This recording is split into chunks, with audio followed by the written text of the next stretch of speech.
They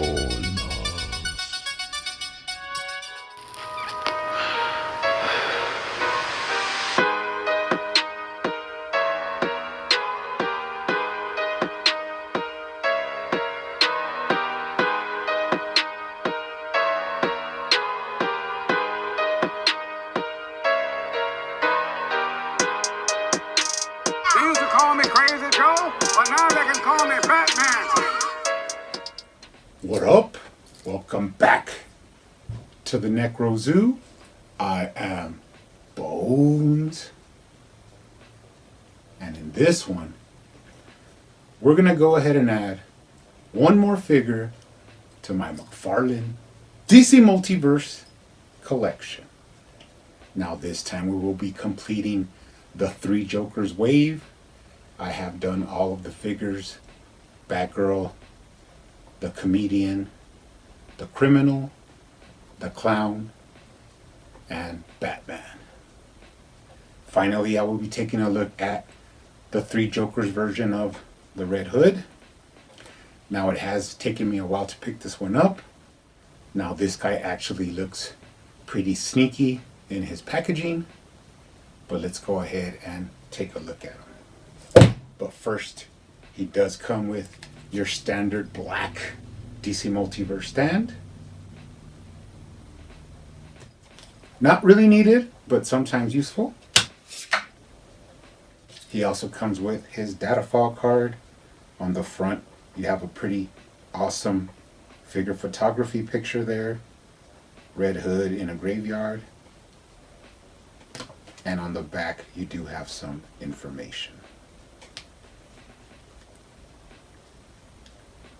Pretty cool. We'll go ahead and add that to the collection.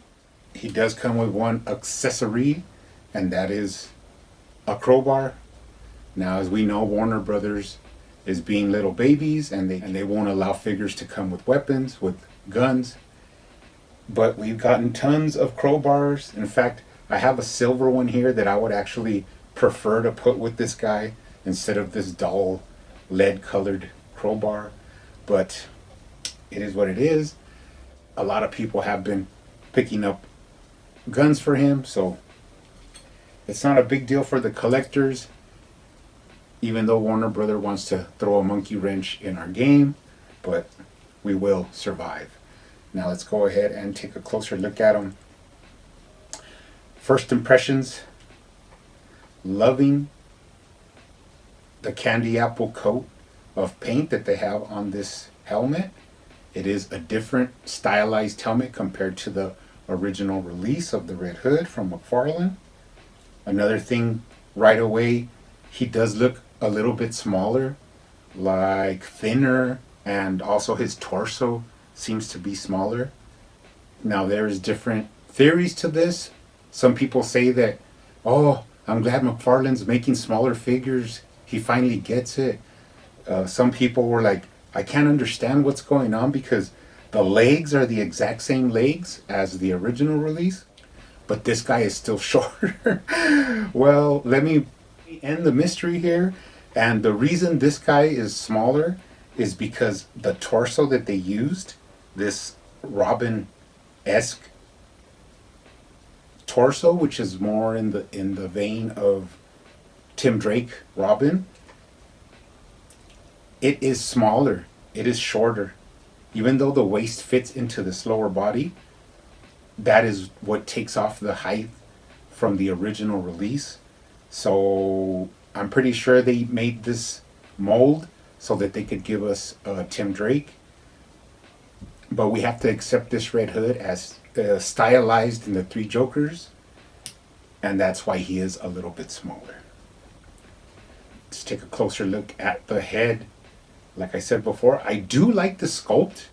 It looks really cool. Now the head looks not small compared to this body. Actually, it matches this body, but it does look small compared to the original release. Now, it doesn't really have a lot of detail, but it has like a smoothness and just a certain look to it that's pretty cool in his own right. Not really any defining lines, but sculpted out in his own unique style. Let's take a look at the articulation now. He can't really look up that good because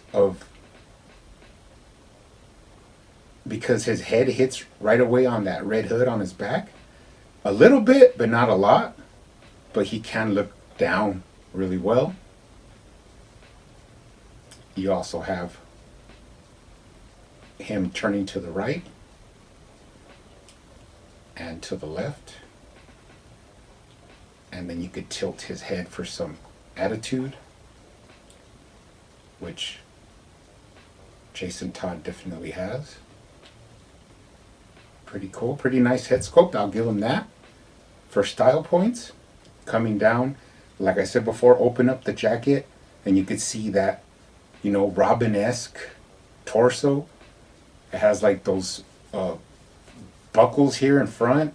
Really nice sculpt. Look at that definition and that chest. It's a really beautiful sculpt. Has some stylized piping lines. So it's all good. So really digging that. He also has a different jacket than the original release. This is more like a leather dirt bike kind of jacket. Pretty cool though. Has like straps and has a pretty nice leather texture. So I like it. It like I said before, this guy's gonna be cool in his own rendition, like in his own style, but I wouldn't really compare him to the original release because that is an iconic Red Hood look. But this guy has a lot going for him. Let's take a look at the articulation. He can move left to right. He does have that McFarlane full range of twisting motion, rotation in the waist. He does have lower waist swivel and upper chest swivel. You can twist him to put him in some cool poses. Can lean forward and can lean back. So all in all, you have all that cool range of motion. Let's take a look at the arms. You do have butterfly shoulder joints. Now there is a little difference of paint here. On the upper shoulder it's glossy, and where you go into the elbow it's a little bit flat. So we will be fixing that in the repaint. He does have a bicep swivel that really breaks up the sculpt. I'm not a big fan of thigh cuts or bicep cuts because of the way it breaks up the sculpt. Now when I used to collect DC Universe Classics, that was a big pet peeve for me, was the thigh cuts. I would always try to put them where the sculpt like lines up. So not a big fan of that, but it's pretty cool since it's in black. You can't really see it. He does have double jointed elbows. And then going down into the gloves, he does have the same hands as the original release with his trigger finger hands, and on the other side you have the same hands. Now you can lift up his arms to get higher than a 90-degree T-pose. Let's go ahead and move down to the lower body. Now he is missing the R on his belt, so we'll fix that in the repaint. But it is the same lower body as the original release. Let's take a look at the thigh swivel. It is there, but not too much. But it does have a little bit of thigh swivel. You can turn them out like this and get that hip flexor rotation. Double jointed knees.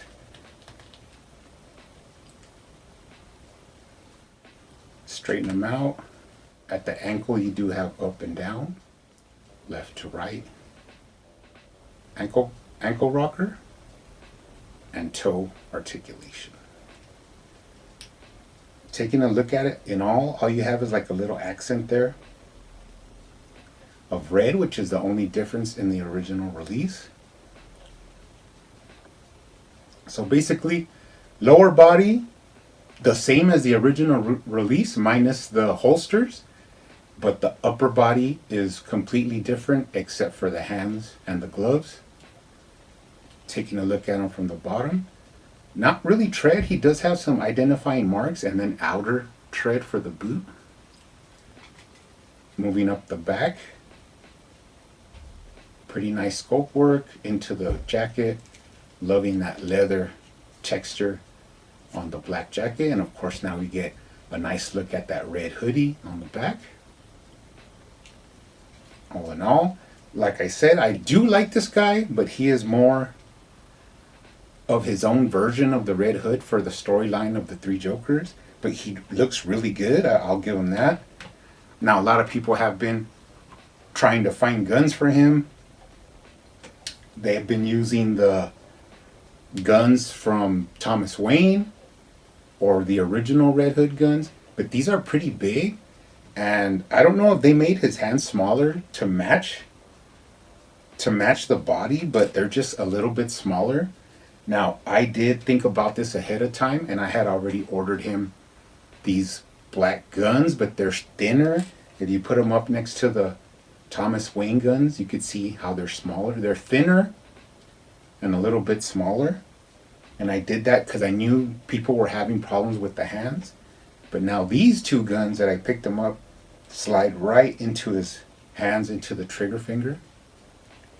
So that worked out well, and I am gonna put these guns with my custom, and I will be modifying him some holsters on here.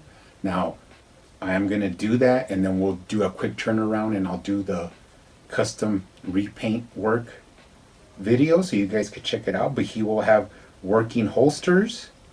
I'm gonna mod out the head so he could tilt his head back, add the R to his belt. And then one more thing I do want to do with him is I do want to use this head sculpt. Now, the reason I am going to use this head sculpt, it is from Mattel, but I never liked it with my original one because it looked too small. But actually I put this one up to this helmet head, and they're the same size. So now this one doesn't really look so bad on him. So that's why I need another open one so I could use this for display. But he will have that head. I'll show how it looks when I do the repaint video. The holsters, the guns, and the R on the belt. And then I'll add little silver paint around just so we could add some detail and some pizzazz. Now let's go ahead and bring in the original release. Like I said before, I really prefer this version, especially for like a definitive Red Hood. He's just awesome. And then let's bring in the unmasked Red Hood with the all swords. This guy's starting to grow on me, but he basically is just a head swap from this guy. There's nothing different except he came with the all swords. And then let's go ahead and bring in my custom unmasked Jason Todd, where I actually sculpted in the domino mask on this guy's head. And then he does have the added paint details, the silver on the kick pads and silver on the jacket. So really like this guy. I've seen some pretty cool pictures where people have been adding detail to this guy, like more red and stuff, but this is actually comic accurate. If you look in the comic, he uses guns that are just black. They don't have any color on them. And these red straps on the back of his boots are really the only color that he has in the comic. So it's going to be touchy how I do the final product, but we will check it out now. You guys keep hunting out there, keep collecting, keep customizing, and I will see you on the next one.